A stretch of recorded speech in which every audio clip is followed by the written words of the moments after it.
Now just you wait a darn moment there. Don't you click away. I can explain. I'll make everything clear in time. I know.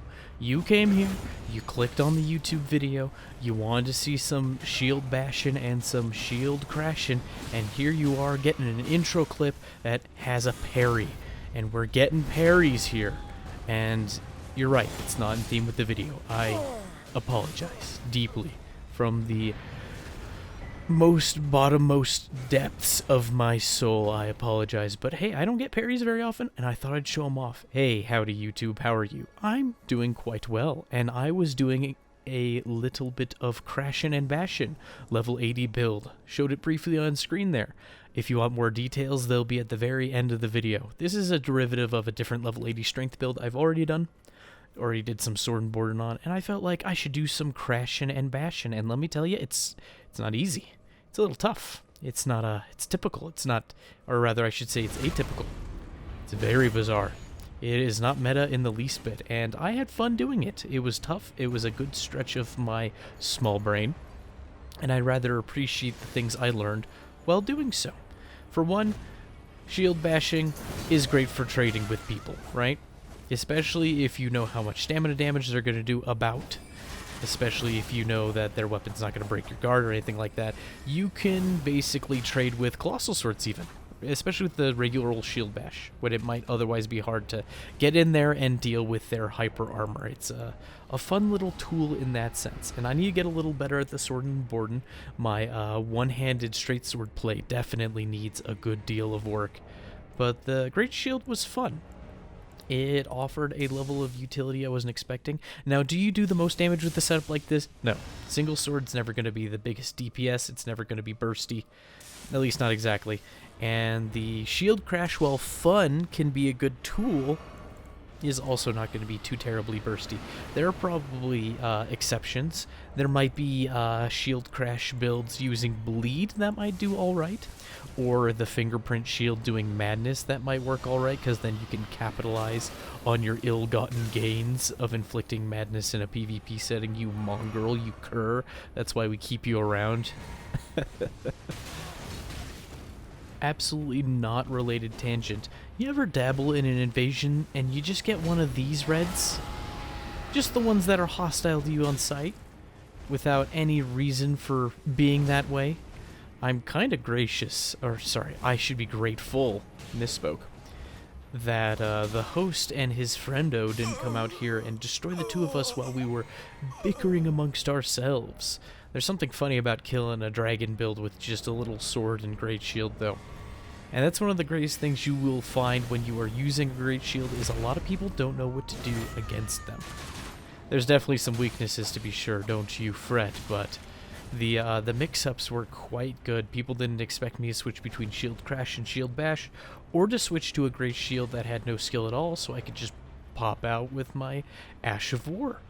Now, this video is not exactly going to tell you how to great shield and sword. Maybe you can learn a couple things while watching the footage, learn from my mistakes. But this video is more of just an exploration of things that are different, because there's some fun and discovery to be had in using non-standard equipment in this game. Elden Ring is very much the IKEA of video games. You could go into the warehouse and get lost amidst the myriad of choices. And sure, a lot of it is suboptimal, right? But thanks to patch 110, far more of it is viable than ever before.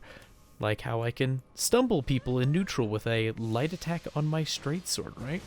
Once I get the host apart from his phantom, thanks to that other red who came in, I'm able to make short work of, you know, somebody with twin rapiers, which was, you know, kind of a scary setup.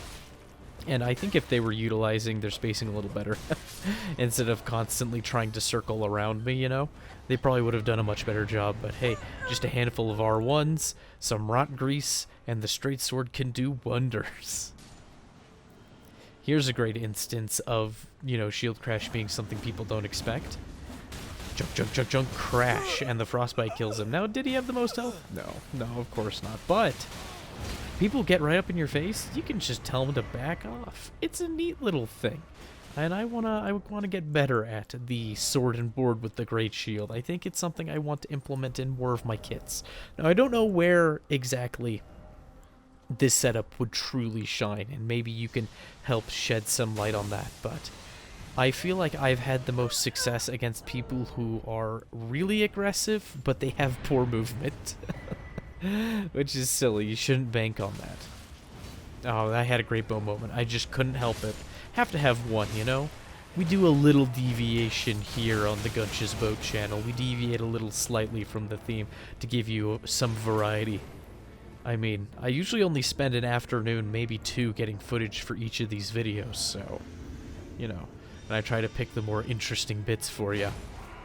Here's a little tip I can get you that you may not have known about Shield Bash, specifically, not Shield Crash. Crash being the multi-hit traveling one that travels as far as you hold down the button just about. And then Shield Bash is the single hit, right? Shield Bash is actually a fantastic guard breaker. So if somebody's guarding too much behind their weapon or their shield, you can just give them the old slam-o and it'll break their guard. And to my knowledge, it doesn't have too much end lag, so usually you can capitalize on that shield break. Kinda neat. Now, did I win this invasion outright? No, of course. I have sheer overwhelming force, and bravo to these boys for sticking around and fighting everything in that room. Oh my goodness. I feel like of all of the rooms in the game, that one is the most densely populated with the strongest enemies imaginable. And it's true. It's absolutely true. Don't pay any mind to that last bit. Shield crashing off of a cliff to your inevitable death is a feature, not a bug. And the feature is making you smile. And, yeah, even for those who may be watching you or yourself, it's good to learn to laugh at yourself a little bit. Don't take things quite so seriously, especially in the realm of video games. You ever meet somebody who gets terribly upset at every little minor inconvenience that comes their way? Like, the tiniest of things can ruin everything about their day, and it's just like a constant stream of every negative thing constantly setting them off, ruining their day and putting their temper at 11. Maybe not that much, maybe that's a tad of an exaggeration. But there's some people like that, and I can't imagine living life like that, like exerting that much effort, being that emotional over every little thing. That would be so exhausting.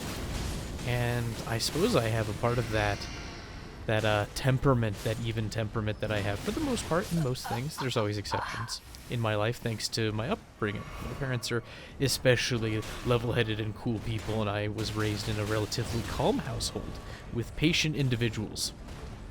And a little bit of that rubbed off. And there's some people who just, they can't hack it, you know? They experience a little bit of latency and something happens, they get hit, there's some phantom range, say in Elden Ring, and they just lose their cool. It's ground zeros, they can't stand it. It's not just a sad reality and you push forward, it's the end. And I don't understand, I suppose. I should try to be more understanding of those types of folks, I suppose. And, you know, level with them and figure out where they're going through, where they're coming from. But that's one of those little blessings in your life, and I think it's a fun thing to examine people's households, their living situations, where they came from, their upbringing, and dwell a little more on the positive. What were some good traits you got from your upbringing? And I know not everybody has a happy upbringing. I am a remarkably fortunate individual in that department, but there's got to be something that you learned. Maybe people were negative examples for you in a way that you learned and were better for it, I hope. Perhaps waxing a little too philosophical. I have a friend who is fairly competent when it comes to cooking. It's not like a focal point in their life, but because of their upbringing, you know, they have family members who enjoy cooking. They were raised in that environment. Look at that. Look at that pivot backstab. I've been getting better at those. Anyways, this friend of mine, as they like to cook, and they know how to cook, and they know how to throw things together, and it's just, to them, it's intuitive. They don't need to follow a recipe. They can go by feel, and they can make wonderfully tasty things. And that's something I don't have personally. I don't have that skill. That's not something that I was brought up with, so to speak. And yet I have people in my life who comment, "Oh, you like to cook, you know, you're so creative when you cook."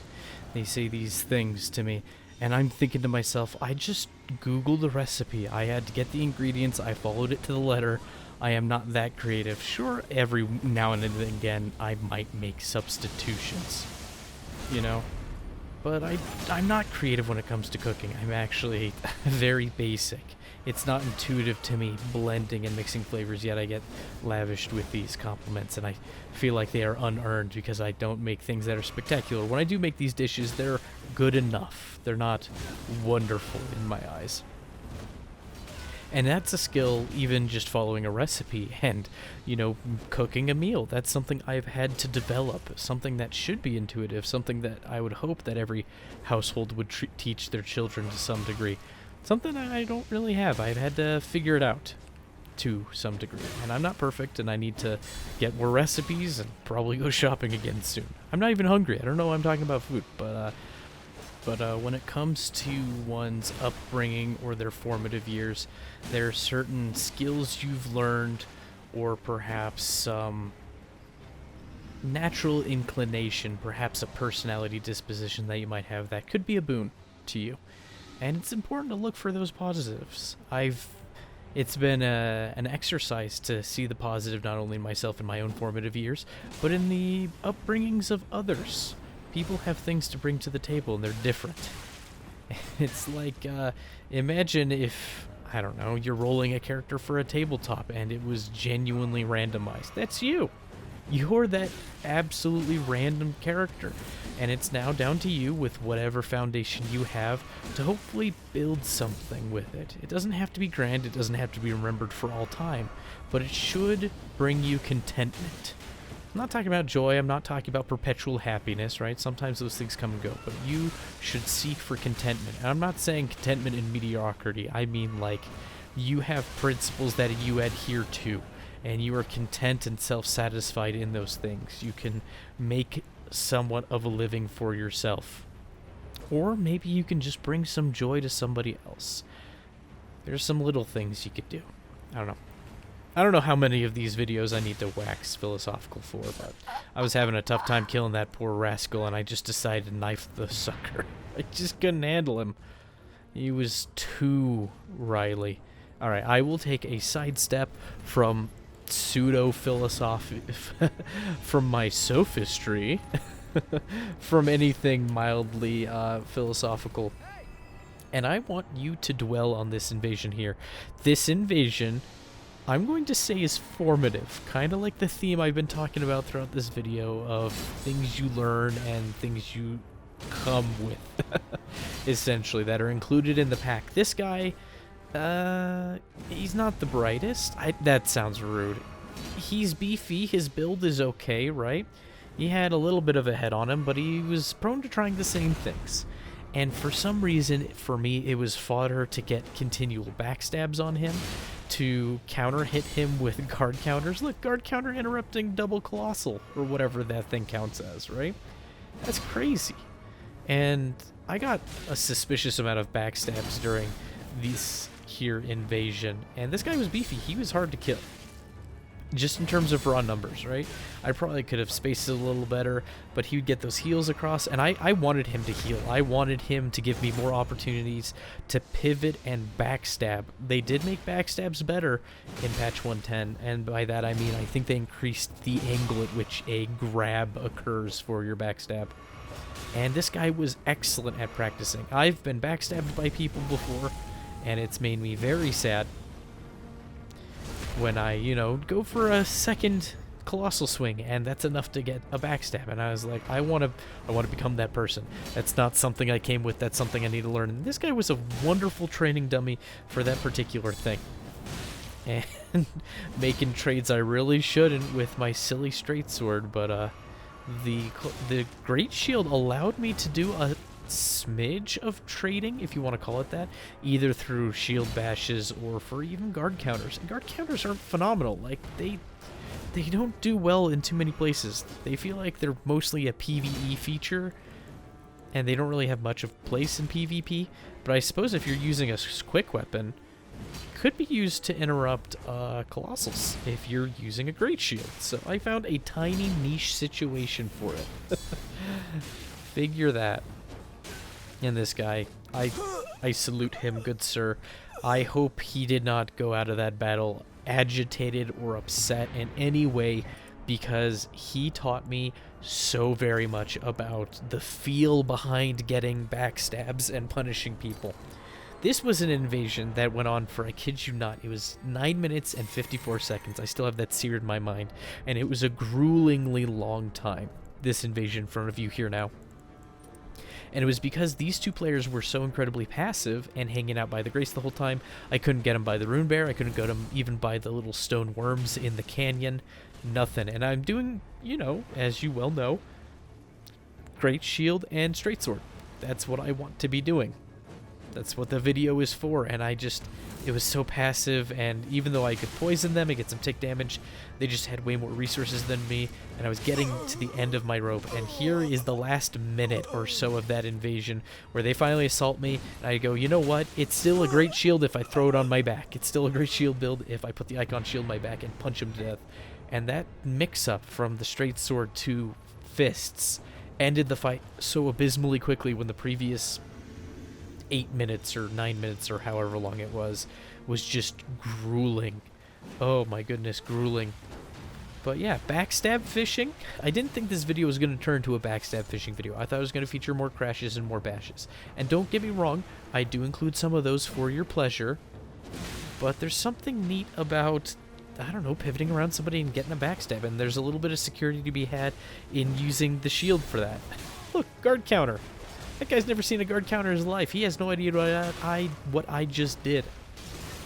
Speaking too fast, stumbling over my words, my fat tongue and my stupid mouth just getting away from me. But he's a weightlifter, you see that? Here we go. Shield Crash. Shield Crash has a smidge of a startup, but after the initial startup, I don't know if it is hyper armor or if that's just the effect of the shield. But I was able to tank his attack there. As you saw, his Mogwin Blood Circle nonsense. I had a pretty good kit for dealing with a single Great Spear. I don't know how good this would be against twin Great Spears. I feel like a solid jump attack would possibly risk dislodging the shield and earning somebody a guard counter. I mean riposte or critical hit, not a guard counter. As long as the jumping double attack on the Great Spears doesn't have too much end lag, they may not be able to capitalize on it. I don't know. I'm not a twin Great Spears kind of guy. I've used them on occasion, right? The biggest boon of those weapons is you can vortex people if you get your timing and spacing down right. Now that I've done a little bit of thinking about it, I think one of the greatest places this weapon setup shines, you know, Great Shield complete with Great Sword, I think it's corridors. I think it's corridors and assisting mobs, which is silly. I would say it does really bad in 3v1 ganks. And to be fair, there's lots of things that do poorly in a 3v1 gank. If you're getting overwhelmed, the shield will not be so great.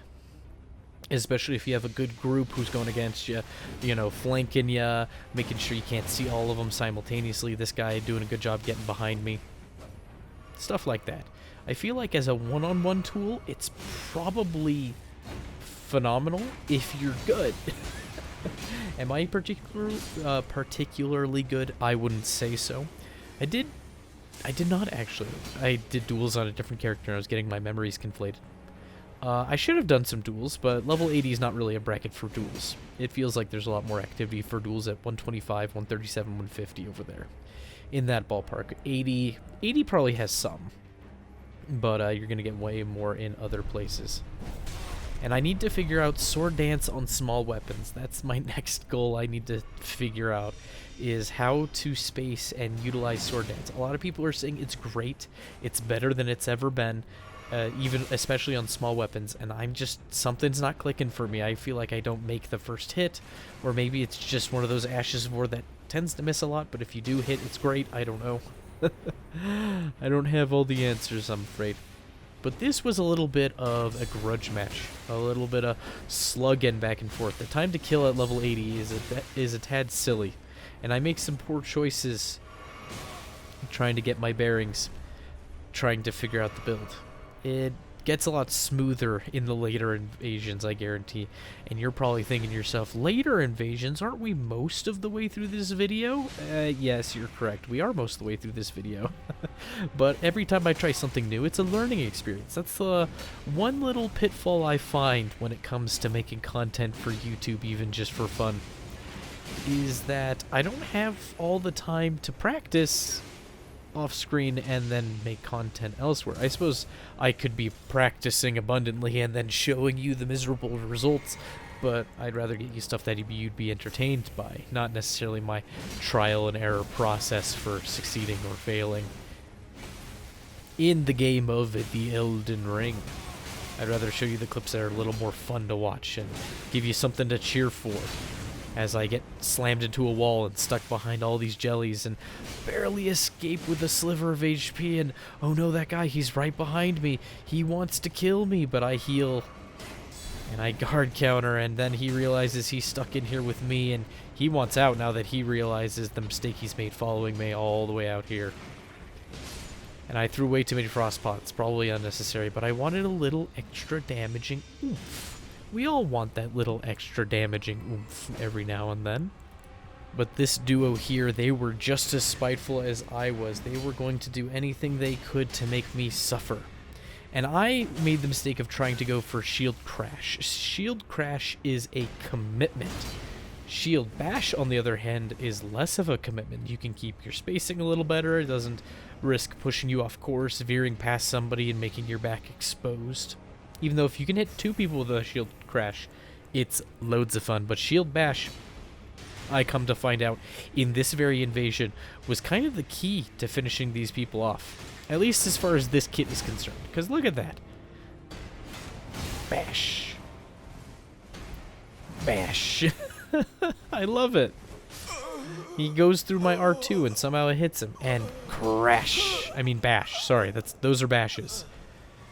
Bashes are fun. Bashes are the poor man's trading tool, because it's a trade where you don't have to suffer too much. I still like Crash, because Crash has the bigger damage output, of course, but Bash has a very good place for making things right in the world. And this was just, I knew I was in the Riker chamber. Sword and shield is not going to save my hide here. So what do? I swap a talisman, I pull out, that's right, the Stormhawk axe. I can't help it. I'm senselessly addicted. If I have a strength build, I need the Stormhawk axe. I just need the kill you if you touch me button. That's what I want. And this looks a little bit, this invasion looks a little bit like the grudge match I actually had before the previous invasion. But no, this was me testing out the rapier, the clean rot sword, along with the sword board. Because, you know, you can shield poke. I don't even think I do a single darn shield poke. There's not a situation for it. I just kind of use my shield as a weapon and my rapier as a weapon as I'm trying to find an in. Because Moonveil is oppressive. Oh my goodness, is Moonveil scary. It's really strong. And I don't think it should be gone, necessarily. But it's a really tough matchup. Look, my friend's already gone. And I can't hit this latent host, or phantom. I think they had like 160 ping, so it was like not the worst, but like not fun either. I could be mistaken. It felt like they had a smidge of ping. Not like the really, really bad ping where you can't stumble people. But here we go. Look, I'm practicing my pivots, my backstabs. You gotta unlock for those. That's kind of the big thing. And here's where Shield Bash does nicely. I wish it had continued to connect. One thing you gotta learn with Shield Crash, don't switch targets. Just don't. You will throw your bash off trajectory. Commit. You gotta commit. That's what Shield Crash yearns for. Shield Crash is that girl you gotta commit to. And, of course, they go up the elevator, so I have a quick little sequence where I prepare myself, you know, get my mana back, get my health back, maybe get a buff active, and prepare myself for the onslaught, because I'm gonna fight these people. I'm gonna pull out my silly shield and get it ready, and I'm gonna fight these fools. Even though I should probably wait for a red and deal with them then, I wanted blood, and I felt like they weren't that good. They had some good stuff, right? They had some Ashes of War that can be really mean if you're not paying attention. But they weren't good players, right? They weren't the best. They felt manageable. You kind of get an assessment going in your head when you get close to people, you know? when you fight them for a little bit. You get a feel for what they're capable of. And these two didn't feel phenomenally good. Like, look, that guy should have just kept engaging me with the Moon Veil. I don't know if he was low on mana or what. Maybe he was. But those daggers aren't going to do much. It's basically just me fighting his friend with obstacles. And here we get the bash off. And I'm trying my darndest to get a poke. I'm getting a little too overzealous, right? So we take a moment, resituate, pop, he's gone. And now it's just me and the host. And we don't have too much to worry about now. I should have switched to Shield Bash. Shield Bash is good when people have great side-to-side movement. Shield Crash is more for when people focus more on their back-and-forth movement. It's got terrible turning. Turns out, pushing a shield forward and grinding it through the flagstones beneath your feet, it's hard to turn, I guess. Silly concept, that. But able to make short work of the host.